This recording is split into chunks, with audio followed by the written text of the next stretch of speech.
Republic ഡേയോടനുബന്ധിച്ച് competitive ക്രാക്കറിൽ സഹകരണ ബാങ്കിന്റെ എല്ലാ കോഴ്സുകളും 20% ഓഫറിൽ നിങ്ങൾക്ക് ലഭ്യമാണ്. ഈ ഓഫർ ജനുവരി 25, 26, 27 തീയതികളിൽ മാത്രം. കൂടുതൽ വിവരങ്ങൾക്ക് താഴെ കാണുന്ന നമ്പറിൽ കോൺടാക്ട് ചെയ്യുക. Hi, welcome to CC bank. ഞാൻ മേഘ.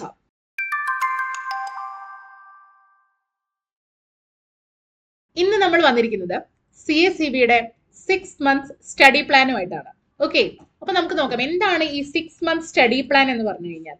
നമുക്കറിയാം CSEB എക്സാമിന്റെ ഏറ്റവും വലിയ പ്രത്യേകത എന്ന് പറയുന്നത് വർഷത്തിൽ 3 പ്രാവശ്യം നമുക്ക് എക്സാംസ് കിട്ടുന്നു എന്നുള്ളതാണ്. മറ്റ് ഏതൊരു കോമ്പറ്റേറ്റീവ് എക്സാംസിനും ഈ ഒരു പ്രിവിലേജ് ഇല്ല. ഇപ്പൊ PSC ആണെന്നുണ്ടെങ്കിലും എന്താണ്, എക്സാം നടക്കുന്നുണ്ടെങ്കിലും അതിന്റെ റാങ്ക് ലിസ്റ്റ് വന്ന് അല്ലെ, പ്രിലിംസ് വേണം, പിന്നെ അത് കഴിഞ്ഞ് മെയിൻസ് എഴുതി, ഇന്റർവ്യൂ ഉണ്ടെങ്കിൽ ഇന്റർവ്യൂവും കഴിഞ്ഞ് ഒരു റാങ്ക് ലിസ്റ്റ് നിലവിൽ വരുമ്പോഴേക്കും ഒരു ഉദ്യോഗാർത്ഥിയുടെ എത്ര സമയമാണ് പോകുന്നത് അല്ലെ, എത്ര മാസങ്ങൾ, വർഷങ്ങൾ ഇതൊക്കെ പോകുന്നുണ്ട്. പക്ഷെ CSEBയുടെ പരീക്ഷ അങ്ങനെയല്ല. കൃത്യമായിട്ട് ഒരു ഷെഡ്യൂളിനനുസരിച്ച് നടത്തുന്ന പരീക്ഷകളാണ് CSEBക്ക് ഉള്ളത്. അതുകൊണ്ട് തന്നെ ഒരു വർഷത്തിൽ നമുക്ക് ഏകദേശം 3 എക്സാംസ് നമുക്ക് കിട്ടുന്നുണ്ട്. അപ്പൊ കൃത്യമായിട്ട് നമ്മൾ പഠിക്കുകയാണെന്നുണ്ടെങ്കിൽ ഈ എക്സാം ആദ്യം വരുന്ന പരീക്ഷ തന്നെ നമുക്ക് ക്രാക്ക് ചെയ്യാനായിട്ട് പറ്റും അല്ലെ. അപ്പോൾ എന്താണ് ഈ 6 മാസം അല്ലെങ്കിൽ ഒരു 3 മാസം ടു 6 മാസത്തെ കോഴ്സിന്റെ പ്രത്യേകത എന്നാണ് നമ്മൾ നോക്കാൻ പോകുന്നത്. നമുക്കറിയാം എന്താണ്, ഇപ്പൊ ഫോർ എക്സാമ്പിൾ ഇനി അടുത്തത് എക്സാം വരാനുള്ള സാധ്യത എന്ന് പറയുന്നത് മെയ് മാസത്തിലാണ്. മെയ് ജൂൺ, ഓക്കെ, മെയ് അല്ലെങ്കിൽ ഒരു ജൂണിലാണ് നെക്സ്റ്റ് എക്സാം നമ്മൾ പ്രതീക്ഷിക്കുന്നത്. അപ്പോൾ ഇപ്പൊ ഏതാ മാസം, ഇപ്പൊ എന്താണ്, ജനുവരി മാസമാണ് അല്ലെ. ഇപ്പൊ ജനുവരി, ഫെബ്രുവരി, മാർച്ച്, ഏപ്രിൽ, മെയ്, അതുവരെ നമുക്ക് കൃത്യമായിട്ട് പഠിക്കാൻ ആവശ്യത്തിന് സമയമുണ്ട്. ഇപ്പൊ നടക്കുന്ന ഫെബ്രുവരിയിൽ നടക്കുന്ന CSEB എക്സാംസിന് പലരും എന്താണ് ഓടി എത്തുന്നില്ല, പഠിച്ചെത്തുന്നില്ല, മിസ്സേ ഒന്നും കഴിയുന്നില്ല എന്നൊക്കെ പലരും പല പരാതികളും പറയാറുണ്ട്. ആകെ ടെൻഷൻ ആവണം എന്നൊക്കെ പറയാറുണ്ട്. അപ്പൊ ഞാൻ എപ്പോഴും പറയാ, ഏറ്റവും ആദ്യം തന്നെ ജോലിക്ക് കയറാനായിട്ട് ശ്രമിക്കുക. അതിന് നിങ്ങളുടെ മാക്സിമം എഫേർട്ട് ഇടുക എന്നുള്ളതാണ്. ഇനി അങ്ങനെയല്ലാതെ ഇപ്പോ പഠനത്തിലേക്ക്, അതായത് ഈ ഒരു മേഖലയിലേക്ക് കടക്കുന്ന ആളുകൾ ഉണ്ടായിരിക്കും. അപ്പൊ അവരെ സംബന്ധിച്ചിടത്തോളം എന്ത് പഠിക്കണം, എങ്ങനെ പഠിക്കണം, എവിടെ നിന്ന് തുടങ്ങണം, ഒരു ഐഡിയ ഇല്ലാണ്ട് ഇരിക്കുന്നുണ്ടായിരിക്കും അല്ലെ. അപ്പൊ നിങ്ങൾക്ക് ഏറ്റവും ബെസ്റ്റ് ആയിട്ടുള്ള ഒരു കോഴ്സാണ് ഈ CSEBയുടെ നമ്മൾ കണ്ടക്ട് ചെയ്യുന്ന 6 മന്ത്സിന്റെയും അതുപോലെ തന്നെ 3 മന്ത്സിന്റെയും ഒരു സ്റ്റഡി പ്ലാൻ എന്ന് പറയുന്നത്. അപ്പൊ നമുക്ക് അതിന് മുന്നേ നോക്കാം എങ്ങനെയായിരിക്കണം നമ്മുടെ ഒരു സ്റ്റഡി പ്ലാൻ എന്നതാണ് നമ്മൾ അടുത്തതായിട്ട് നോക്കാൻ പോകുന്നത്. ആദ്യം നമ്മുടെ ഗോൾസ് കൃത്യമായിട്ട് സെറ്റ് ചെയ്യുക എന്നുള്ളതാണ് ഏറ്റവും പ്രധാനം. നമ്മുടെ ഗോൾ എന്ന് പറയുന്നത് CSEB എക്സാം ക്രാക്ക് ചെയ്യുക എന്നുള്ളതാണ് അല്ലെ. അതും ഒന്നാമത്തെ റാങ്കിൽ തന്നെ ക്രാക്ക് ചെയ്യുക എന്നുള്ളതാണ് നമ്മുടെ ലക്ഷ്യം. നിങ്ങളുടെ ഒബ്ജക്റ്റീവ്സ് ഡിസൈഡ് ചെയ്യുക, ഇതാണ് പ്രധാനമായിട്ടും ചെയ്യേണ്ടത്. ഇത് നിങ്ങൾ ഡിസൈഡ് ചെയ്തു, അതിനുശേഷം നമ്മൾ എന്ത് ചെയ്യണം, നമുക്ക് അങ്ങോട്ട് പോകാനുള്ള വഴി അറിയണം അല്ലെ. ആ വഴി എന്താണ്, സിലബസ്. CSEB കൃത്യമായിട്ട് വളരെ വിശദമായിട്ടൊരു സിലബസ് ഒന്നും തരുന്നില്ല. പക്ഷേ ഏതൊക്കെ വിഷയങ്ങൾ പഠിക്കണം എന്നുള്ള ഒരു ഓവറോൾ ഐഡിയ മാത്രം തരുന്നത്. അതിലൊന്നാണ് general English, general knowledge, test of reasoning, പിന്നെ കോർ സബ്ജക്റ്റുകൾ. അപ്പൊ ഇതിന്റെ മൊത്തം എത്ര മാർക്കാണ് നമുക്കുള്ളത് നോക്കാം. നമുക്കറിയാം 160 ചോദ്യങ്ങളാണ് CSEBക്ക് ഉള്ളത്. നോക്കൂ, ഈ ഒരു ഭാഗം ശ്രദ്ധിക്കണം കേട്ടോ. ഇത് അറിയാത്തവർ പ്രത്യേകം ശ്രദ്ധിക്കുക.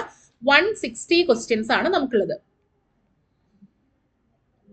യെസ്, 160 ക്വസ്റ്റ്യൻസിന് 80 മാർക്ക്, അതായത് ഒരു ചോദ്യത്തിന് അര മാർക്ക് വീതം. ഒരു ചോദ്യത്തിന് എത്ര മാർക്ക് ഉണ്ട്, അര മാർക്കാണ് ഉള്ളത് കേട്ടോ. അര മാർക്ക് വീതമാണ് വരുന്നത്. അങ്ങനെ 160 ചോദ്യങ്ങൾ, അര മാർക്ക് വീതം, ടോട്ടൽ 80 മാർക്കിലാണ് എക്സാം. ഇനി അതിലുള്ള മാർക്ക് ഡിസ്ട്രിബ്യൂഷൻ ആണ് CSEB നമുക്ക് തന്നിട്ടുള്ളത്. ഒന്ന് ജനറൽ ഇംഗ്ലീഷ് ആണ്. ജനറൽ ഇംഗ്ലീഷിന് 20 ചോദ്യങ്ങൾ ഉണ്ടായിരിക്കും, 10 മാർക്ക്. അതേപോലെ ജനറൽ നോളേജ് GK 20 ചോദ്യങ്ങൾ ഉണ്ടായിരിക്കും, അതിനും 10 mark. Then test of reasoning എന്നാ പറയുന്നത്, മാത്സ് എന്ന് എടുത്ത് പറയുന്നില്ല. CSEB പറയുന്നത് ടെസ്റ്റ് ഓഫ് റീസണിങ് എന്നാണ്. പക്ഷെ അതിൽ മാത്സും ഇൻക്ലൂഡഡ് ആണ്. ചോദ്യങ്ങളുടെ എണ്ണം 20 എണ്ണം, 10 മാർക്ക്. ചുരുക്കം പറഞ്ഞു കഴിഞ്ഞാൽ ഈ 3 എണ്ണം കൂടിയിട്ട് എത്ര മാർക്ക് കിട്ടണം, 30 മാർക്കാണ് ടോട്ടൽ മാർക്ക് എന്ന് പറയുന്നത് കേട്ടോ. Total 30 mark. ഇനി സഹകരണ നിയമവും ചട്ടങ്ങളും, അക്കൗണ്ടിങ്, ബാങ്കിങ്, സഹകരണം പ്രിൻസിപ്പിൾസ് ആൻഡ് പ്രാക്ടീസസ്, ഇതിനെല്ലാത്തും കൂടെ 100 ചോദ്യങ്ങൾ ഉണ്ടായിരിക്കും, 50 മാർക്ക്. അങ്ങനെ 50 + 30 80 മാർക്ക്. ഇങ്ങനെയാണ് മാർക്കിന്റെ ഡിസ്ട്രിബ്യൂഷൻ വരുന്നത്. ഇനി നമ്മൾ എങ്ങനെയായിരിക്കണം നമ്മുടെ ഒരു അപ്രോച്ച് എന്നുള്ളതാണ് പറയുന്നത്. എങ്ങനെയായിരിക്കണം, നമുക്കറിയാം ഇപ്പൊ വരുന്ന ഒരു കട്ട് ഓഫ്, ഇപ്പൊ റീസെന്റ് ആയിട്ട് വന്നിട്ടുള്ള കട്ട് ഓഫ് ഒക്കെ 63, 64, 65 വരെയാണ് കട്ട് ഓഫ്. അതായത് 63 തുടങ്ങിയിട്ട് കണ്ടോ, 63 മാർക്ക് തുടങ്ങി 65 വരെ കട്ട് ഓഫ് വരുന്നുണ്ട്. അതുകൊണ്ട് തന്നെ നമുക്കൊരു 63 + പോരാ. ശരിക്കും ഒരു 65+ മാർക്ക് ഉണ്ടെങ്കിലേ ജോലി കിട്ടും. നമ്മൾ ആദ്യത്തെ ഒരു റാങ്കിൽ തന്നെ വരണം എന്നുണ്ടെങ്കിൽ 65+ മാർക്ക് നമ്മൾ സ്കോർ ചെയ്യണം അല്ലെ. ആ 65+ മാർക്ക് കിട്ടണമെങ്കിൽ ഈ 50 മാർക്ക് മാത്രം ഫോക്കസ് ചെയ്താൽ കിട്ടൂ? ഇല്ല.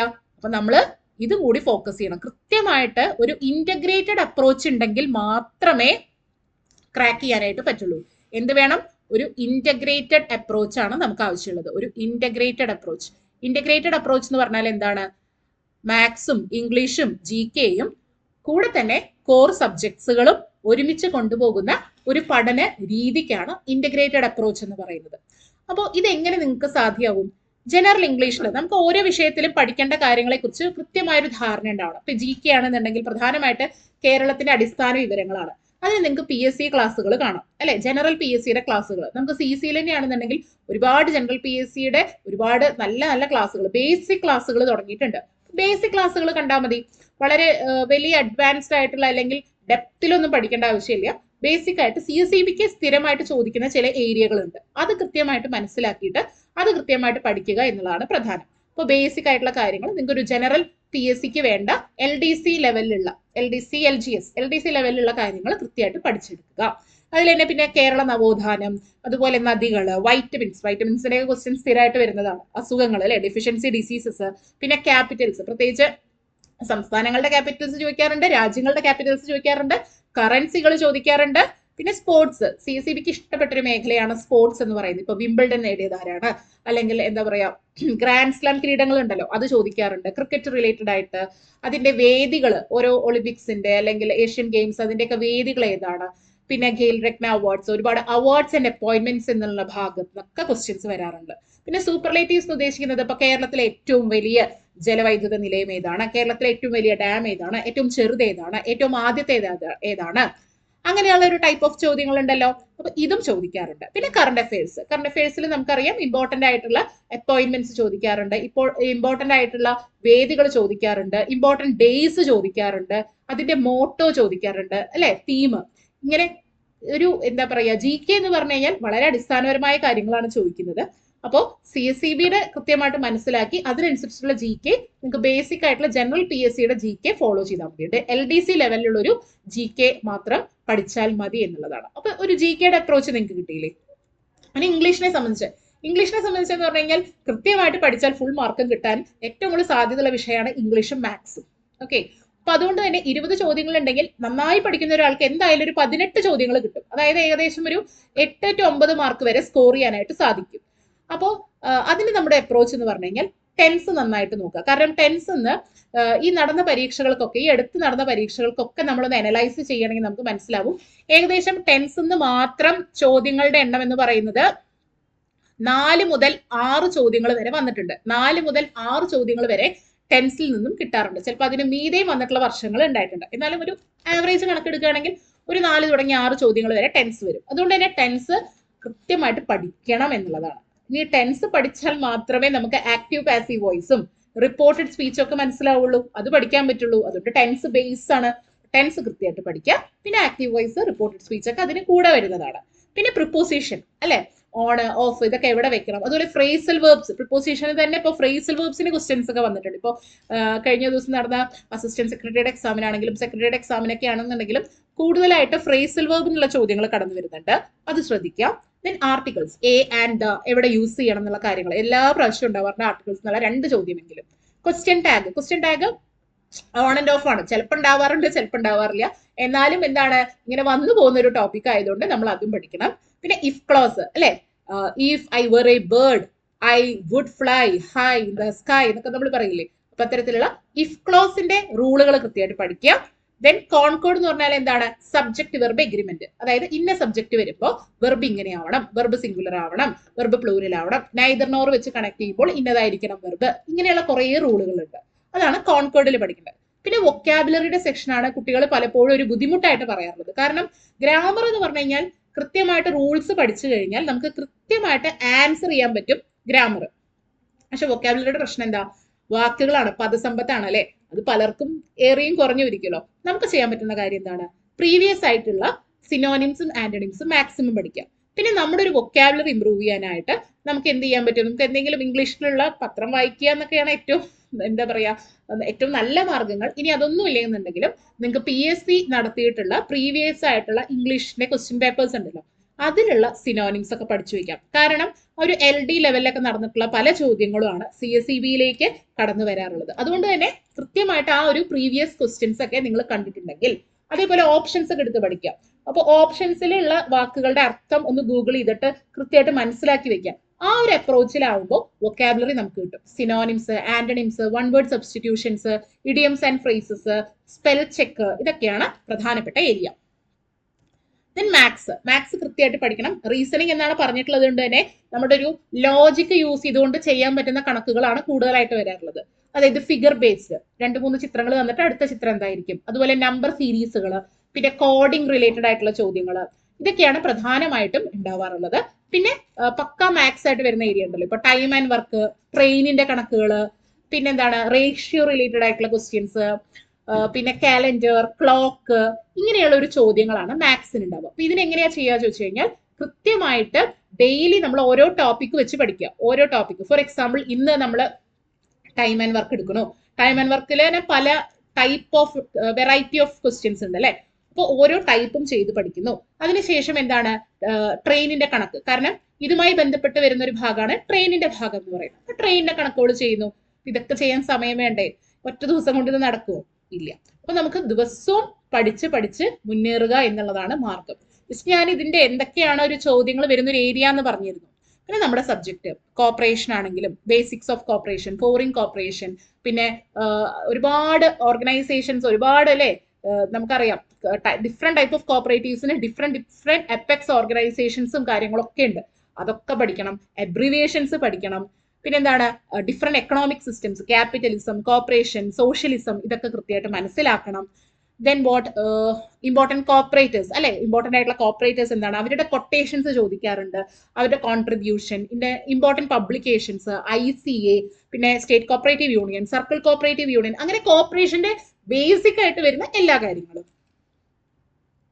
ദെൻ ലോ എന്ന് പറഞ്ഞു കഴിഞ്ഞാൽ എന്താണ്, നമുക്കറിയാം ഒരുപാട് അല്ലെ KCS ആക്ടിലുള്ള എല്ലാ സെക്ഷനും എല്ലാ റൂളുകളും പഠിക്കാനുണ്ട്. അതിന്റെ ഒരു എവല്യൂഷൻ തുടങ്ങിയിട്ട് ഇന്ത്യയിൽ എങ്ങനെയാണ് കോപ്പറേറ്റീവ് മൂവ്മെന്റ് വന്നത്, അല്ലെങ്കിൽ എങ്ങനെയാണ് അതിന്റെ ഒരു ട്രജക്ടറി ഉണ്ടല്ലോ, ഒരു പാത്ത്, ആ ഒരു വഴി ഉണ്ടല്ലോ, ഒരു എവല്യൂഷൻ, അത് കൃത്യമായിട്ട് മനസ്സിലാക്കണം. പിന്നെ KCS ആക്ടിലുള്ള എല്ലാ റൂളും സെക്ഷൻസും ഒക്കെ കൃത്യമായിട്ട് മനസ്സിലാക്കി പോകണം. ഭേദഗതി വന്നിട്ടുള്ളത്, ഭേദഗതി എന്തൊക്കെയാന്ന് കൃത്യമായിട്ട് മനസ്സിലാക്കിയിട്ട് അങ്ങനെ പഠിക്കണം അല്ലെ. അപ്പൊ ഇനി ഒരു 6 months എന്താ സംഭവിക്കാന്ന് ചോദിച്ചു കഴിഞ്ഞാൽ, ഈ ഭേദഗതി ഇപ്പോ CSEB നടത്തുന്ന February 15 നടക്കുന്ന എക്സാമിന് റൂളിന്റെ ഭേദഗതി പഠിക്കേണ്ട ആവശ്യമില്ല. പക്ഷെ അടുത്ത എക്സാം ആകുമ്പോഴേക്കും റൂളിന്റെ ഭേദഗതി പഠിക്കേണ്ടി വരും. അപ്പോൾ റൂൾസിന്റെ ഭേദഗതി പഠിക്കണം, സെക്ഷൻസിൽ വന്നിട്ടുള്ള ഭേദഗതി പഠിക്കണം. ശരിക്കും പറഞ്ഞാൽ ലോ പഠിക്കാൻ അത്യാവശ്യം നല്ല സമയം വേണം. നമുക്ക് പെട്ടെന്ന് കുറച്ച് ദിവസം കൊണ്ട് ലോ മുഴുവനും അങ്ങോട്ട് മഗപ്പ് ചെയ്യാൻ പറ്റില്ല. നമുക്കത് എന്ത് വേണം, ഒരു ടൈം എടുത്തിട്ട് കൃത്യമായിട്ട് മനസ്സിലാക്കി ഓരോ സെക്ഷനും എന്താണെന്നും അതിൽ ഇമ്പോർട്ടൻ്റ് ആയ കാര്യങ്ങൾ എന്താണെന്നും കൃത്യമായിട്ട് മനസ്സിലാക്കി അത് റിവൈസ് ചെയ്ത് പഠിക്കുക തന്നെ വേണം. അപ്പൊ ലോ കുറച്ചുകൂടി പഠിക്കാൻ ടൈം എടുക്കുന്ന ഒരു വിഷയമാണ്. എന്നാൽ പഠിച്ചു കഴിഞ്ഞു കഴിഞ്ഞാൽ കൃത്യമായിട്ട് മാർക്ക് സ്കോർ ചെയ്യാൻ പറ്റുന്ന ഒരു ഏരിയയാണ് ലോ എന്ന് പറയുന്നത്. കാരണം ഈ ഭേദഗതി എന്ന് പറയുന്നതാണ് അതിന് വരുന്ന ഒരു മാറ്റം. വേറെ പ്രത്യേകിച്ച് അതിൽ മാറ്റങ്ങളൊന്നുമില്ല. പക്ഷേ ബാങ്കിങ്ങോ അല്ലെങ്കിൽ അക്കൗണ്ടൻസി ഒക്കെ ആണെങ്കിലും പുതിയ പുതിയ ക്വസ്റ്റ്യൻസ് ഇങ്ങനെ വന്നുകൊണ്ടിരിക്കും. നമ്മൾ കുറച്ചും കൂടി അപ്ഡേറ്റഡ് ആയിരിക്കാം. ലോനെ സംബന്ധിച്ച് ഭേദഗതികളിലുള്ള ഒരു അപ്ഡേഷൻ മാത്രമേ നമുക്ക് ആവശ്യമുള്ളൂ. യെസ്, അപ്പൊ നമുക്കറിയാം ഇത്തരത്തില് ഇങ്ങനെയാണ് നമ്മുടെ വിഷയങ്ങൾ കിടക്കുന്നത്. അപ്പൊ ഇങ്ങനെ വളരെ വൈവിധ്യപൂർണമായ വിഷയങ്ങൾ, പ്രത്യേകിച്ച് ലോന്റെ കേസൊക്കെ പറഞ്ഞു, ഇതൊക്കെ പഠിക്കണമെങ്കിൽ സമയം വേണം. അതുകൊണ്ടാണ് നമ്മൾ CCയിൽ പുതിയൊരു ബാച്ച് സ്റ്റാർട്ട് ചെയ്തിട്ടുള്ളത്. അതായത് 3 monthsനും 6 monthsനും വേണ്ടിയിട്ടുള്ള ഒരു പുതിയ ബാച്ചാണ് നമ്മൾ സ്റ്റാർട്ട് ചെയ്തിട്ടുള്ളത്. അപ്പോൾ നമുക്കറിയാം കൃത്യമായിട്ട് ആ ഒരു 3 മാസം അല്ലെങ്കിൽ ഒരു 6 മാസം നിങ്ങൾ ഓരോ സാധനങ്ങളും ഓരോ കണ്ടന്റും കൃത്യമായിട്ട് മനസ്സിലാക്കി പഠിച്ചാൽ മാത്രമേ ക്രാക്ക് ചെയ്യാനായിട്ട് സാധിക്കുള്ളൂ. ഇപ്പോൾ ലോന്റെ കാര്യം ഞാൻ പറഞ്ഞല്ലോ, കാരണം അതിന്റെ എവല്യൂഷൻ പഠിക്കണം. ഓരോ ടൈപ്പ് ഓഫ് ആക്ടുകളും ഉണ്ട് അല്ലെ. ഇപ്പോൾ Cochin cooperative societies act, Travancore ഉണ്ട്, പിന്നെ അതിന് മുന്നേ മൾട്ടി യൂണിറ്റ്, മൾട്ടി സ്റ്റേറ്റ്, പിന്നെ ഒരുപാട് ടൈപ്പ് ഓഫ് നിയമങ്ങൾ, പിന്നെ അതിനുശേഷം നമ്മുടെ KCS ആക്ട്, അതിൽ വന്നിട്ടുള്ള സെക്ഷൻസ്, ഇതെല്ലാം പഠിക്കണം.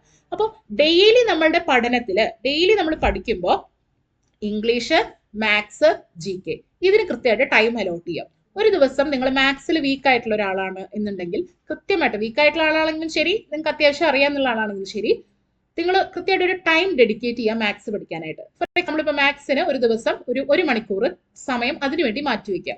അതിൽ നിങ്ങൾക്ക് എങ്ങനെ അതിനെ ഡിവൈഡ് ചെയ്യാം? അതിലൊരു അരമണിക്കൂർ നിങ്ങൾക്ക് പുതിയൊരു ടോപ്പിക്ക് പഠിക്കാം. ഫോർ എക്സാമ്പിൾ ഇപ്പൊ ക്ലോക്ക് എന്ന് പറയുന്ന ഒരു ടോപ്പിക്ക്, അത് കൃത്യമായിട്ട് പഠിച്ചെടുക്കുക. ആ ഒരു വിഷയം കൃത്യമായിട്ട്, ആ ഒരു കണ്ടന്റ് കൃത്യമായിട്ട് മനസ്സിലാക്കുക. പിന്നെ അരമണിക്കൂർ നിങ്ങൾക്ക് എന്ത് ചെയ്യാം, PYQs ചെയ്യാം, അതായത് പ്രീവിയസ് ഇയർ ക്വസ്റ്റ്യൻ പേപ്പേഴ്സ് ചെയ്യാം, മാത്സിൽ ചോദിച്ചിട്ടുള്ള PYQs ചെയ്ത് പ്രാക്ടീസ് ചെയ്യാം. കണ്ടോ? അപ്പോൾ ആ ഒരു മണിക്കൂർ നിങ്ങൾ മാത്സ് കൃത്യമായിട്ട് പഠിക്കുകയാണ് ചെയ്യുന്നത്. ദെൻ ഇംഗ്ലീഷ് ഇതുപോലെ തന്നെ ചെയ്യാം. ഒരു മണിക്കൂറിൽ അരമണിക്കൂർ ഗ്രാമർ പഠിക്കുക, അരമണിക്കൂർ എന്ത് ചെയ്യുക, വൊക്കാബുലറി പഠിക്കുക. അപ്പൊ ഇങ്ങനെ ഒരു നമ്മളുടെ സമയത്തെ നമ്മൾ കൃത്യമായിട്ട് ഉപയോഗിച്ച് കഴിഞ്ഞു കഴിഞ്ഞാൽ നമുക്ക് എന്ത് ചെയ്യാനായിട്ട് സാധിക്കും, റിസൾട്ട് ഉണ്ടാക്കാൻ സാധിക്കും. അപ്പൊ CCയുടെ ഈ ഒരു ബാച്ചിന്റെ ഉദ്ദേശം അതാണ്. അതായത് നിങ്ങളെ ഫ്രം ദ ഗ്രൗണ്ട് ലെവൽ അല്ലെ, ആ ഒരു ബേസിക്സ് തുടങ്ങിയിട്ട് പഠിപ്പിക്കുക എന്നുള്ളതാണ് ഉദ്ദേശിക്കുന്നത്. ബേസിക്സ് ആണ് നമുക്ക് ആദ്യം ക്ലിയർ ആവേണ്ടത്. അത് ഒന്ന് ക്ലിയർ ആവാൻ കുറച്ച് ടൈം എടുക്കുകയും ചെയ്യും. അതുകൊണ്ട് നിങ്ങൾക്ക് ധൈര്യമായിട്ട് ഈ ബാച്ചിന് ജോയിൻ ചെയ്യാം. കാരണം ഇതിൽ നിങ്ങളുടെ ബേസിക്സിന് കൃത്യമായിട്ടുള്ള ഒരു ക്ലാരിറ്റി കിട്ടും. നമ്മൾ കൃത്യമായിട്ടുള്ള റിവിഷനിലൂടെ, പിന്നെ ക്ലാസ്സിന് നിങ്ങൾക്ക് അറിയാം ലൈവ് ക്ലാസ്സുകളെല്ലാം നമ്മുടെ ഇതിലുണ്ട്. റെക്കോർഡഡ് ക്ലാസ് നിങ്ങൾക്ക് ആപ്പിൽ അവൈലബിൾ ആണ്. അതുപോലെ തന്നെ ലൈവ് ക്ലാസ് ഉണ്ട്. ലൈവ് ക്ലാസ്സിലാണെന്നുണ്ടെങ്കിൽ നമ്മൾ ചോദ്യങ്ങൾ ചോദിക്കും, നിങ്ങൾക്ക് കിട്ടിയില്ലെങ്കിൽ നമ്മൾ ഇമ്പോസിഷൻ തരും, ഇതൊക്കെ ചെയ്യുന്നുണ്ട്. അപ്പോൾ ഇങ്ങനെ ഒരു മെന്റർഷിപ്പ്, അതായത് നിങ്ങളെ അറിഞ്ഞുകൊണ്ട് നിങ്ങളുടെ എന്താണ് നിങ്ങളുടെ വീക്ക് ഏരിയാസ്, എന്താണ് നിങ്ങളുടെ സ്ട്രോങ് ഏരിയാസ് എന്ന് കൃത്യമായി അനലൈസ് ചെയ്യുന്ന ഒരു മെന്റർ നിങ്ങൾക്ക് ഉണ്ടാവും. അങ്ങനെ നിങ്ങൾക്ക് നിങ്ങളുടെ സംശയങ്ങൾ ചോദിക്കാനൊക്കെ പലർക്കും എന്താണ് പഠിക്കുന്നുണ്ടാവും, തന്നെ വീട്ടിലിരുന്ന് പഠിക്കുന്നുണ്ടാവും. പക്ഷെ ഇതൊക്കെ ഡൗട്ട് വരുമ്പോൾ ആരോടെ ചോദിക്കുക, പ്രത്യേകിച്ച് ലോന്റെ കേസൊക്കെ അങ്ങനെ അല്ലെ. ഡൗട്ട് വരുമ്പോൾ ഇപ്പൊ ഞാൻ ആരോട് ചോദിക്കും, ആ ഒരു നമുക്ക് നമ്മുടെ കൂടെ നിൽക്കാൻ ഒരാളില്ലാത്തൊരു പ്രശ്നം ഉണ്ടാവും. ഇതൊക്കെയാണ് നമ്മൾ മെന്റർഷിപ്പ് കൊണ്ട് നമ്മൾ എന്ത് ചെയ്യുന്നത്, ടാക്കിൾ ചെയ്യുന്നത്. അതുകൊണ്ട് മെന്റർഷിപ്പ് സപ്പോർട്ട് ഉണ്ട്. റെക്കോർഡഡ് ക്ലാസ്സസ് നിങ്ങൾക്ക് ആപ്പിൽ എല്ലാ ക്ലാസ്സുകളും അവൈലബിൾ ആണ്, എല്ലാ സബ്ജക്റ്റിനും അവൈലബിൾ ആണ്, ഇൻക്ലൂഡിങ് GK, ഇംഗ്ലീഷ്, മാത്സ്. അതാണ് ഏറ്റവും വലിയ ഹൈലൈറ്റ്. അപ്പോൾ ഇങ്ങനെ എല്ലാത്തിനോടും കൂടി നിങ്ങൾ പഠിക്കുകയാണ്. അപ്പൊ നിങ്ങൾക്ക് ഫുൾ ഒരു സപ്പോർട്ട് സിസ്റ്റം നിങ്ങളെ സപ്പോർട്ട് ചെയ്യാനായിട്ടുണ്ട്. നിങ്ങൾ ചെയ്യേണ്ട കാര്യം എന്താ, പഠിക്കുക. അത് വേറെ ആർക്കും ചെയ്യാൻ പറ്റില്ലല്ലോ. നിങ്ങൾ ചെയ്യേണ്ട കാര്യം പഠിക്കുക എന്നുള്ളതാണ്. അപ്പൊ കൃത്യമായിട്ട് ലൈവിലൊക്കെ വരുന്ന സമയത്താണെങ്കിലും ടീച്ചേഴ്സ് നിങ്ങളെ കൃത്യമായിട്ട് ഗൈഡ് ചെയ്യും, മോട്ടിവേറ്റ് ചെയ്യും മുന്നോട്ട് പോകാനായിട്ട്. നിങ്ങളെ ഒന്ന് പുഷ് ചെയ്യും. ഒരു പുഷ് ഫാക്ടർ അവിടെ ഉണ്ടാവും. പല ഇതിന്റെ പ്രശ്നം എന്ന് പറഞ്ഞു കഴിഞ്ഞാൽ ഇപ്പൊ പല ഓൺലൈൻ മാധ്യമങ്ങളും കാര്യങ്ങളൊക്കെ ഉണ്ട്. പക്ഷെ പലരുടെ ഒരു പ്രശ്നം എന്ന് പറഞ്ഞു കഴിഞ്ഞാൽ ഒരു പുഷ് ഫാക്ടർ ഇല്ല. ഒരു പുഷ് ചെയ്യാൻ ഒരാൾ വേണ്ടേ അല്ലെ. അപ്പൊ ഞാൻ നിങ്ങളോട് പഠിക്കുക, നിങ്ങളത് ചെയ്യണം, ചെയ്തിട്ടില്ല എന്നുണ്ടെങ്കിൽ നിങ്ങൾക്ക് സ്കോർ ചെയ്യാൻ പറ്റില്ല എന്ന് പറഞ്ഞാലല്ലേ നിങ്ങൾക്ക് അത് മനസ്സിലാവുള്ളൂ. അതാണ് ഈ ഒരു ബാച്ചിന്റെ പ്രത്യേകത. നന്നായിട്ട് കൃത്യമായിട്ട് മനസ്സിലാക്കി പഠിക്കാം. പിന്നെ നിങ്ങൾ ഇപ്പൊ ഇതിന് അഡ്മിഷൻ എടുക്കുകയാണെന്നുണ്ടെങ്കിൽ നിങ്ങൾക്ക് ഇപ്പൊ വരുന്ന February 15 എക്സാമും ടാക്കിൾ ചെയ്യാൻ, ക്രാക്ക് ചെയ്യാൻ അത് ഹെൽപ്ഫുൾ ആയിരിക്കും. നിങ്ങൾക്ക് ഒരുപാട് കാര്യങ്ങൾ അതിന് കിട്ടും. മനസ്സിലാവുന്നുണ്ടോ? ഇതൊക്കെയാണ് ഈ ഒരു ബാച്ചിന്റെ പ്രത്യേകത. പിന്നെ അക്കൗണ്ടൻസിന്റെ പോർഷൻസ് ഞാൻ പറഞ്ഞിരുന്നു. ബേസിക് ആയിട്ടുള്ള ലെഡ്ജർ, ജേർണല്, പിന്നെ accounting standards, accounting concepts, trial balance, financial statements, depreciation, പിന്നെ കോസ്റ്റ് അക്കൗണ്ടിങ്ങിന്റെ ബേസിക് ആയിട്ടുള്ള കാര്യങ്ങൾ, ഇപ്പോൾ മാനേജറൽ അക്കൗണ്ടിങ്, ഇതിന്റെയൊക്കെ കാര്യങ്ങളൊക്കെ ചോദിക്കുന്നുണ്ട്. അപ്പൊ ആ ഒരു കാര്യങ്ങളൊക്കെ നമുക്ക് കവർ ചെയ്യാനായിട്ടുണ്ട്. ദെൻ ബാങ്കിങ്ങിലാണ് ചോദ്യങ്ങളുടെ വൈവിധ്യങ്ങൾ വന്നുകൊണ്ടിരിക്കുന്ന ഒരു മേഖലയാണ് ബാങ്കിങ് എന്ന് പറയുന്നത്. പലപ്പോഴും എത്ര പഠിച്ചാലും മാർക്ക് ഫുള്ളായിട്ട് അങ്ങോട്ട് കിട്ടാത്തൊരു ഏരിയ കൂടിയാണ് ബാങ്കിങ്. അപ്പൊ ട്രഡീഷണൽ ബാങ്കിങ്ങും മോഡേൺ ബാങ്കിങ്ങും ഒക്കെ കവർ ചെയ്യണം. അപ്പൊ നമ്മളെ അബ്രീവിയേഷൻസ്, അതുപോലെ തന്നെ KYC, RBI, പിന്നെ different types of differentiated banks, payment banks, small finance banks, അതിന്റെ ഡിഫറൻസുകൾ എന്തൊക്കെയാണ്, പിന്നെ NI act, RBI act, SARFAESI ആക്ടുകൾ, പിന്നെ എന്താണ് NPA, ഇങ്ങനെയുള്ള വിവിധങ്ങളായ, പിന്നെ ചെക്ക്, അതായത് നെഗോഷ്യബിൾ ഇൻസ്ട്രുമെന്റ്സ്, എൻഡോഴ്സ്മെന്റ്, ഇങ്ങനെയുള്ള എല്ലാ ഭാഗത്തും ബാങ്കിങ്ങിന്റെ കോർ ഏരിയാസ് ഒക്കെ കൃത്യമായിട്ട് പഠിച്ചു പോകണം. അതിനാവശ്യമായിട്ടുള്ള സമയവും വേണം. അതുകൊണ്ടാണ് നമ്മളുടെ ഈ ഒരു ബാച്ചിൽ ഈ കാര്യങ്ങളൊക്കെ ഡീറ്റെയിൽഡ് ആയിട്ട് ഓരോ വിഷയത്തെക്കുറിച്ചും ആഴത്തിൽ മനസ്സിലാക്കി, പിന്നെ നമ്മൾ അതിന്റെ PYQs കൂടി ചെയ്തിട്ടാണ്. നമ്മുടെ ക്ലാസ്സിന്റെ പ്രത്യേകത എന്ന് പറഞ്ഞു കഴിഞ്ഞാൽ വെറുതെ ടോപ്പിക് എടുത്ത് പോവാ എന്നുള്ളത് മാത്രമല്ല, ടോപ്പിക് എടുക്കുന്നതിന്റെ കൂടെ തന്നെ നമ്മൾ PYQs നിങ്ങളെ കൊണ്ട് ചെയ്യിക്കും. നിങ്ങൾ ഒരുപാട് ചോദ്യങ്ങൾ കണ്ടതിന് ശേഷമാണ് റിയൽ എക്സാം ഹാളിന് പോകുന്നത്. പിന്നെ മോഡൽ എക്സാംസ്, അതായത് നിങ്ങൾ പഠിക്കുന്നത് കൃത്യമാണോ എന്ന് അനലൈസ് ചെയ്യാനായിട്ട് മോഡൽ എക്സാംസ് ഉണ്ട്. അപ്പൊ അതൊന്ന് നിങ്ങൾക്ക് മനസ്സിലാവും. ഓക്കെ, ഞാൻ എന്റെ ഒരു റാങ്ക് ഇവിടെയാണ് നിൽക്കുന്നത്, എന്റെ മാർക്ക് ഇത്രയാണ്, ആ ഒരു സ്റ്റാറ്റിസ്റ്റിക്സ് നിങ്ങൾക്ക് മനസ്സിലാവും. ഇതിനൊക്കെ ഹെൽപ്ഫുൾ ആണ് ഈ ഒരു 3 months അല്ലെങ്കിൽ ഒരു 6 months. അപ്പൊ ആ ഒരു കാര്യം നിങ്ങൾക്ക് കൃത്യമായിട്ട് കിട്ടും.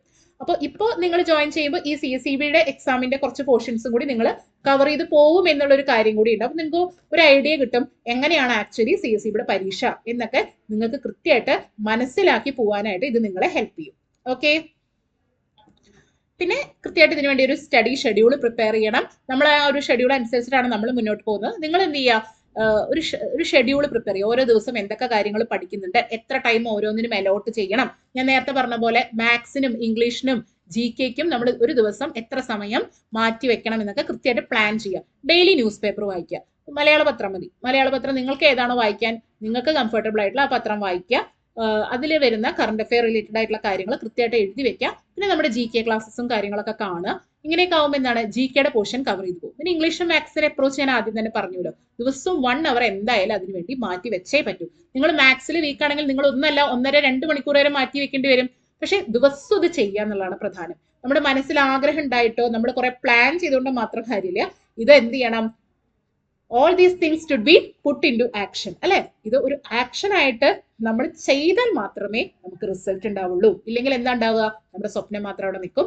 ആക്ഷൻസ് ഒന്നും ഇല്ലെങ്കിൽ ഇതൊക്കെ ഇവിടെയുള്ള ചില ഡ്രീംസ് ആയിട്ട് മാത്രം നിൽക്കും. അല്ലെ, ഡ്രീമിനെ യാഥാർത്ഥ്യമാക്കണമെങ്കിൽ നമ്മൾ പ്രവർത്തിക്കുക തന്നെ ചെയ്യണം. എല്ലാ സപ്പോർട്ടിങ് സിസ്റ്റവും ഞങ്ങൾ നിങ്ങൾക്ക് ഒരുക്കി തരുന്നുണ്ട്, എല്ലാ കാര്യങ്ങളും ചെയ്യുന്നുണ്ട്. പക്ഷെ പഠിക്കുക എന്നുള്ളത് നിങ്ങളുടെ ഉത്തരവാദിത്തമാണ്. അത് ചെയ്തേ പറ്റൂ. അങ്ങനെ ബ്രേക്ക് നമ്മൾ എങ്ങനെയാണ് ഒരു സ്റ്റഡി ഷെഡ്യൂൾ പ്രിപ്പയർ ചെയ്യേണ്ടത്? അതിൽ ടൈം സ്ലോട്ട്, നമ്മുടെ ബ്രേക്കിന് വേണ്ടിയിട്ടുള്ള ടൈം സ്ലോട്ടുകൾ നമ്മൾ അതിലിടണം. അങ്ങനെ കൃത്യമായിട്ട് ഒരു എന്താ പറയാ കൺസിസ്റ്റൻസി ദിവസവും ചെയ്യുക എന്നുള്ളതാണ് പ്രധാനം. എല്ലാ ദിവസവും നമ്മൾ കൃത്യമായിട്ട് ചെയ്യുക. നമ്മുടെ ടാസ്കുകളെ പ്രയോറിറ്റൈസ് ചെയ്തുകൊണ്ട് ഏറ്റവും ഇമ്പോർട്ടന്റ് ആയിട്ടുള്ള വിഷയങ്ങൾ നിങ്ങൾക്ക് തീരെ അറിയാത്തതിനെ ആദ്യം പഠിച്ചു തീർക്കുക. രാവിലെ അത് ആദ്യം തീർക്കുക. ഓക്കെ, അത് തീർത്തെങ്കിൽ നിങ്ങൾക്ക് സമാധാനമാണ്. ഓക്കെ, എനിക്ക് ടഫായിട്ടുള്ള വിഷയവും അത് പഠിച്ചു കഴിഞ്ഞു. ആ ഒരു ആശ്വാസം നിങ്ങൾക്ക് കിട്ടും. അങ്ങനെ പ്രയോറിറ്റൈസ് ചെയ്തുകൊണ്ട് നിങ്ങൾ എന്ത് ചെയ്യുക? നിങ്ങളുടെ പഠനത്തെ കൂടുതൽ ഒരു സ്ട്രീം ലൈൻ ചെയ്തിട്ട് മുന്നോട്ട് പോവുക. അങ്ങനെ ആകുമ്പോൾ മാത്രമാണ് നമുക്ക് നമ്മുടെ ഗോൾ അച്ചീവ് ചെയ്യാനായിട്ട് സാധിക്കുകയുള്ളൂ. ദെൻ സ്റ്റഡി ടെക്നിക്സ് നിങ്ങൾക്ക് യൂസ് ചെയ്യാം. നിങ്ങൾക്ക് വേണമെന്നുണ്ടെങ്കിൽ എന്താണ്, നിങ്ങൾക്ക് വേറൊരാളെ പഠിപ്പിച്ചുകൊണ്ട് അങ്ങനെ ചെയ്യാം, അല്ലെ? പിയർ ഗ്രൂപ്പ് സ്റ്റഡി ആയിട്ട് നിങ്ങൾക്ക് പഠിപ്പിച്ചുകൊണ്ട് പഠിക്കാം. അതുപോലെ നിങ്ങൾക്ക് നിങ്ങളുടെ തന്നെ എന്താ പറയുക, വോയിസ് റെക്കോർഡ് ചെയ്യും. നിങ്ങൾ പഠിക്കുന്ന കാര്യം, ഇപ്പൊ നിങ്ങൾ ഒരു ലോയിലൊരു കാര്യം പഠിക്കുകയാണ്, അല്ലെ? ഇപ്പൊ നിങ്ങൾ ട്രിബ്യൂണലിനെ കുറിച്ച് പഠിക്കുകയാണ്. അപ്പൊ നിങ്ങൾ ട്രിബ്യൂണലിന്റെ കാര്യങ്ങൾ എന്താ എന്നുള്ളത് വായിച്ചു, അത് മനസ്സിലായി. ആ കാര്യങ്ങൾ നിങ്ങൾ തന്നെ റെക്കോർഡ് ചെയ്ത് വെച്ച് കഴിഞ്ഞാൽ എന്താ ഉണ്ടാവുക? നിങ്ങൾക്ക് നിങ്ങളുടെ യാത്ര, അല്ലെ, യാത്ര ചെയ്യുന്ന സമയത്ത് ബസ്സിലൊക്കെ അങ്ങനെ ഇരിക്കുമ്പോൾ കുറെ സമയം വെറുതെ പോയില്ലേ, ആ സമയത്ത് അത് ഉപയോഗിക്കാം. പിന്നെ എന്താ ചെയ്യാ? വീട്ടിൽ പണിയെടുക്കുന്ന, കാരണം വീട്ടമ്മമാരാണ് കുറെ പേര്, അല്ലെ? അപ്പൊ എന്താണ്, നിങ്ങൾക്ക് സമയമില്ല എന്നുള്ള പരാതി തീർക്കാനായിട്ടുള്ള ഒരു കാര്യമാണ് ഏറ്റവും നല്ലത്. നിങ്ങൾ അത് റെക്കോർഡ് ചെയ്ത് നിങ്ങളുടെ തന്നെ വോയിസ് എന്ത് ചെയ്യുക? റെക്കോർഡ് ചെയ്തിട്ട് നിങ്ങൾ അത് കേട്ട് പഠിക്കുക. അപ്പൊ നിങ്ങൾക്ക് കുക്ക് ചെയ്യുന്നതിന്റെ ഇടയിലൊക്കെ നിങ്ങൾക്ക് ഒന്നില്ലെങ്കിൽ ഹെഡ്സെറ്റ് വെച്ചിട്ടോ അല്ലെങ്കിൽ വേറെ ബ്ലൂടൂത്ത് വെച്ചിട്ടോ നിങ്ങൾക്ക് അത് കേട്ട് പഠിക്കാം. പിന്നെ കുട്ടികളെ ഉറക്കുന്ന സമയത്തും ഒക്കെ നമുക്ക് എന്താണ്, ഈ ബ്ലൂടൂത്ത് ഉണ്ടല്ലോ, ടെക്നോളജിയെ യൂസ് ചെയ്യൂ. പഠിക്കാൻ ഒരുപാട് ടെക്നിക്സ് ഉണ്ട്. അതൊക്കെ മാക്സിമം യൂട്ടിലൈസ് ചെയ്തിട്ട് നന്നായിട്ട് പഠിക്കും. അപ്പൊ നമുക്കൊരു വില്ല് ഉണ്ടാവണം, അല്ലെ? If there is A will there is a way. നമുക്ക് ഒരു ലക്ഷ്യമുണ്ടെങ്കിൽ അതിനുള്ള മാർഗങ്ങളും ഉണ്ട്. പ്രത്യേകിച്ച് ഇന്നത്തെ കാലത്ത് അതിനെ ഉപയോഗിക്കുക. എങ്ങനെ നമ്മൾ അതിനെ ഉപയോഗിക്കും എന്നുള്ളതാണ് പ്രധാനം. ഡിസ്ട്രാക്ഷൻസ് ഒരുപാടുണ്ടാവും, അല്ലെ? ഫോൺ എടുത്ത് നിങ്ങൾക്ക് ഇൻസ്റ്റാഗ്രാമിലേക്ക് പോകണോ അതോ ഫേസ്ബുക്കിലേക്ക് പോകണോ എന്ന് നിങ്ങളുടെ ഇഷ്ടം.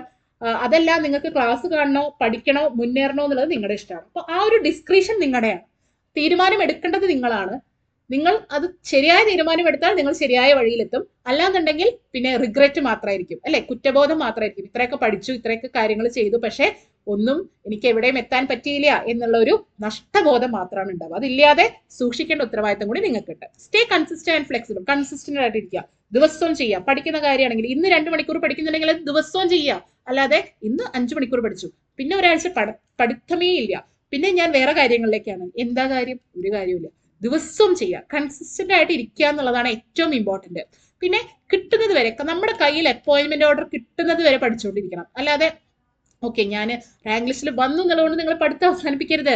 നിങ്ങൾ ഉദ്ദേശിക്കുന്ന, നിങ്ങൾ മനസ്സിൽ സ്വപ്നം കണ്ട ആ ജോലിയിലേക്ക് എത്തണമെങ്കിൽ കൺസിസ്റ്റന്റ് ആയിട്ട് വർക്ക് ചെയ്തേ പറ്റൂ. ഒന്നും വെറുതെ കിട്ടില്ല. പണിയെടുത്താൽ തന്നെ നമുക്ക് അത് കിട്ടുകയുള്ളൂ എന്നുള്ള ഉറച്ച ഒരു യാഥാർത്ഥ്യം സത്യം മനസ്സിലാക്കി മുന്നോട്ട് പോവാം. Take care of your self. ഇതൊക്കെ ഉണ്ടെന്നുണ്ടെങ്കിലും നിങ്ങളുടെ ഹെൽത്ത് ശ്രദ്ധിക്കുക, നിങ്ങളുടെ മെന്റൽ വെൽബീയിങ് ശ്രദ്ധിക്കുക, ഹെൽത്തി ഫുഡ് കഴിക്കുക, വെള്ളം കുടിക്കുക, എന്താ പറയുക, ഒരു എക്സസൈസ് റുട്ടീൻ ഉണ്ടാക്കുക. ഇങ്ങനെയൊക്കെ ആകുമ്പോൾ നമുക്ക് ഇതിൽ കൺസിസ്റ്റന്റ് ആയിട്ട് നിലനിർത്താൻ പറ്റും. പിന്നെ ഒരുപാട് ടോക്സിക് ആൾക്കാരുണ്ടാവും നമ്മളെ ഇതിൽ നിന്നും പിൻവലിക്കുന്നത്. ഈ പഠിച്ചിട്ട് ഇപ്പൊ പ്രത്യേകിച്ച് കിട്ടാനൊന്നും പോണില്ല, അല്ലെ? എത്ര കാലമായി തുടങ്ങിയിട്ട് ഇതുവരെ എവിടെ എത്തിയിട്ടില്ലല്ലോ. ഇങ്ങനെ പല കമന്റുകളും പാസ്സാക്കുന്ന ഒരുപാട് ആൾക്കാര്, നാട്ടുകാരും വീട്ടുകാരും ബന്ധുക്കാരൊക്കെ ഉണ്ടാവും. അപ്പോ അവരിൽ നിന്നൊക്കെ എന്താണ്, നിങ്ങളുടെ മനസ്സിനെ ഇതിന്നൊക്കെ മുക്തമാക്കിക്കൊണ്ട് നിങ്ങൾ തന്നെ ഒരു മെന്റൽ സ്ട്രെങ്ത് നേടിയെടുക്കണം. കാരണം എനിക്ക് നേടണം, എനിക്ക് ജോലി വേണം എന്നുള്ളത് എൻ്റെ മാത്രം ആവശ്യമാണ്. എൻ്റെ മനസ്സിന് വേണ്ടിയിട്ടാണ് ഞാനിത് നേടുന്നത്. അപ്പോൾ എന്തൊക്കെ പ്രതിബന്ധങ്ങൾ വന്നാലും ഞാൻ ഇതിനെ തരണം ചെയ്തുകൊണ്ട് മുന്നോട്ട് പോകും എന്നുള്ള ഉറച്ച ഒരു ഡിസിഷൻ നിങ്ങളുടെ ഉള്ളിലുണ്ടെങ്കിൽ തീർച്ചയാണ്, ഉറപ്പാണ്, നിങ്ങൾ ആ ലക്ഷ്യം നേടിയിരിക്കും. ഓക്കെ. പിന്നെ പ്രീവിയസ് ഇയർ ക്വസ്റ്റ്യൻ പേപ്പേഴ്സ് കൃത്യമായിട്ട് ചെയ്യാം. അങ്ങനെയാകുമ്പോൾ നിങ്ങൾക്ക് എക്സാം പാറ്റേൺ മനസ്സിലാവും, ഇമ്പോർട്ടൻറ്റ് ടോപ്പിക്സ് മനസ്സിലാവും, ടൈം മാനേജ്മെന്റ് പ്രാക്ടീസ് ചെയ്യാൻ പറ്റും, പിന്നെ നമ്മുടെ ഒരു പ്രിപ്പറേഷൻ ലെവലിനെ അസസ് ചെയ്യാൻ പറ്റും, മിസ്റ്റേക്സ് ലേൺ ചെയ്യാൻ പറ്റും, ഇതൊക്കെ ചെയ്യാൻ പറ്റും. കോമൺ ഒബ്സ്റ്റക്കിൾസ് ഞാൻ നേരത്തെ പറഞ്ഞു, ഡിസ്ട്രാക്ഷൻസിന്റെ കാര്യവും എല്ലാ കാര്യങ്ങളും പറഞ്ഞതാണ് അല്ലെ. യെസ്, റിസോഴ്സസ് എല്ലാം നമുക്കുണ്ട്, എല്ലാം ഉണ്ട്. നിങ്ങൾ ഇനി ശ്രദ്ധിക്കേണ്ട കാര്യം ബേസിക്സ് ക്ലിയർ ചെയ്യുക. ഈ ഒരു സ്റ്റഡി പ്ലാനിൽ നിങ്ങൾ ശ്രദ്ധിക്കേണ്ട കാര്യം നിങ്ങളുടെ ബേസിക്സ് ക്ലിയർ ചെയ്യുക. അതിനാണ് നമ്മുടെ ഈ ഒരു ബാച്ച്. ഈ ഒരു ബാച്ചിൽ നമ്മൾ ബേസിക്സ് ആയിട്ടുള്ള കാര്യങ്ങൾ തൊട്ടിട്ടാണ് സ്റ്റാർട്ട് ചെയ്യുന്നത്. അപ്പൊ അതുകൊണ്ട് ബേസിക്സ് ക്ലിയർ ചെയ്ത് പോകും. അപ്പൊ നന്നായിട്ട് ഈ ഒരു ക്ലാസ്സിനെ യൂട്ടിലൈസ് ചെയ്യുക. പ്രോപ്പർ ഗൈഡൻസ് കിട്ടും. ഞാൻ പറഞ്ഞിരുന്നു, നിങ്ങൾക്ക് ടീച്ചേഴ്സ് കൃത്യമായിട്ട് നിങ്ങൾക്ക് ഗൈഡൻസ് തരും. നിങ്ങൾ എങ്ങനെ പഠിക്കണം, എന്തൊക്കെ കാര്യങ്ങളാണ് നിങ്ങൾ ശ്രദ്ധിക്കേണ്ടത് എന്നുള്ള കാര്യങ്ങളൊക്കെ നിങ്ങൾക്ക് കിട്ടും. നിങ്ങൾക്ക് മെന്റർഷിപ്പ് കിട്ടും. നിങ്ങളുടെ കൂടെ നിങ്ങളുടെ ഡൗട്ട് ക്ലിയർ ചെയ്യാനായിട്ടൊക്കെ നിങ്ങൾക്ക് ഒരു മെന്റർ സപ്പോർട്ട് എപ്പോഴും ഉണ്ടായിരിക്കും. പിന്നെ സേ നോ ടു പ്രോക്രാസ്റ്റിനേഷൻ. നാളെ നാളെ നീളെ നീളെ. So don't put off these things. ഒരിക്കലും കാര്യങ്ങൾ ഇങ്ങനെ മാറ്റി വെക്കാതിരിക്കുക. ഇന്ന് ചെയ്യേണ്ട കാര്യം ഇന്ന് തന്നെ ചെയ്യുക. ഡിസിപ്ലിൻ എന്ന് പറഞ്ഞാൽ എന്താണെന്നറിയോ? നമുക്ക് ചെയ്യാൻ ഇഷ്ടമില്ലാത്ത കാര്യം നമ്മൾ ദിവസവും ചെയ്യുക. ഫോർ എക്സാമ്പിൾ, നമുക്ക് എക്സസൈസ് ചെയ്യാൻ ആഗ്രഹമൊക്കെ ഉണ്ട്, നല്ല ബോഡി വേണം എന്നൊക്കെ നമുക്ക് ആഗ്രഹമുണ്ട്. പക്ഷെ വർക്കൗട്ട് ചെയ്യാൻ നമുക്കറിയാം നല്ല ബുദ്ധിമുട്ടാണ് വർക്കൗട്ട് ചെയ്യുക അല്ലെ, നല്ല പണിയാണ്, മേലും കൈയൊക്കെ വേദനെടുക്കും, ഇതൊക്കെ ഉണ്ടാവും. പക്ഷെ ഡിസിപ്ലിൻ എന്ന് പറഞ്ഞാൽ എന്താ? ദിവസവും നമ്മൾ കൃത്യസമയത്ത് ആ കാര്യം ചെയ്യുന്നു. നമുക്കറിയാം ഇത് ചെയ്യുമ്പോൾ വേദന ഉണ്ട്, ഇതൊക്കെ ഉണ്ട്, പക്ഷെ എന്നിട്ടും നമ്മൾ അത് ചെയ്യുന്നു. അതാണ് ഡിസിപ്ലിൻ. പഠിത്തവും അതുപോലെ തന്നെയാണ്. നിങ്ങൾക്ക് അറിയാം പഠിക്കാന്ന് പറഞ്ഞാൽ കുറച്ച് ബോറിംഗ് ആയിട്ടുള്ള പരിപാടിയാണ്. ഫോൺ ഇങ്ങനെ സ്ക്രോൾ ചെയ്യണ അത്ര എളുപ്പമല്ലല്ലോ പഠിക്കാന്ന് പറയുന്നത്. അപ്പൊ സ്വാഭാവികമായിട്ടും നമ്മുടെ മനസ്സ് നമ്മളോട് പറയും പഠിക്കണ്ട, നീ ഇപ്പൊ കുറച്ചു നേരം ഫോൺ നോക്കിക്കോ, കുറച്ചു നേരം നീ വല്ല സീരീസ് കണ്ടോ എന്നൊക്കെ പറയും. പക്ഷെ നമ്മൾ എന്ത് ചെയ്യുക? നമുക്ക് കൃത്യമായിട്ടൊരു ലക്ഷ്യമുണ്ട്. അപ്പൊ അതുകൊണ്ട് തന്നെ നമ്മൾ അതിലൂടെ മുന്നോട്ട് പോവുക. അതിനെയാണ് ഡിസിപ്ലിൻ എന്ന് പറയുന്നത്. അപ്പൊ കൺസിസ്റ്റന്റ് ആയിട്ടിരിക്കാം, ഡിസിപ്ലിൻഡ് ആയിട്ടിരിക്കാം.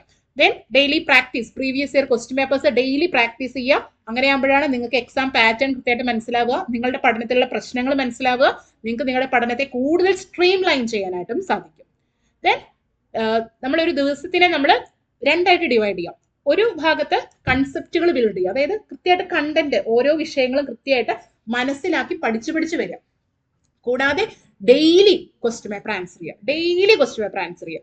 അത് ചെയ്ത് കഴിഞ്ഞാൽ തീർച്ചയായിട്ടും ഒരു ഹ്യൂജ് ഡിഫറൻസ് നിങ്ങളുടെ ആ ഒരു സ്റ്റഡി, ആ ഒരു സ്ട്രക്ചറിൽ തന്നെ, ആ ഒരു പ്ലാനിങ്ങിൽ, ആ ഒരു എന്താ പറയാ, നിങ്ങളുടെ ഷെഡ്യൂളിൽ തന്നെ വ്യത്യാസം വരും, നിങ്ങളുടെ ലെവലിൽ വ്യത്യാസം വരും. നിങ്ങൾക്ക് കൃത്യമായിട്ട് നിങ്ങൾ എന്താണ് എന്ന് അനലൈസ് ചെയ്യാനായിട്ട് സാധിക്കും. അതുകൊണ്ട് ഈ ഒരു രീതിയിൽ ടൈമിനെ അലോട്ട് ചെയ്യാം. ഓക്കെ, അപ്പൊ ഇത്രയും കാര്യങ്ങളാണ് എനിക്ക് പറയാനുള്ളത്.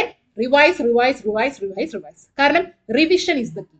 Consistency and revision is the key. So stay consistent, stay positive, then revise your basics, revise it. അപ്പോൾ CSEBയുടെ ഈ ബാച്ച് നിങ്ങൾക്ക് വേണ്ടിയിട്ടുള്ളതാണ്. നമ്മുടെ CSEB എക്സാമിന്റെ 6 monthsന്റെയും 3 monthsന്റെയും ഈ ബാച്ചിൽ നിങ്ങൾക്ക് ജോയിൻ ചെയ്ത് കഴിഞ്ഞാൽ നിങ്ങൾക്ക് ഈ പറയുന്ന എല്ലാ കാര്യങ്ങളും നിങ്ങളുടെ കൂടെ ഞങ്ങൾ ഉണ്ടായിരിക്കും. Okay, so stay happy. Thank you.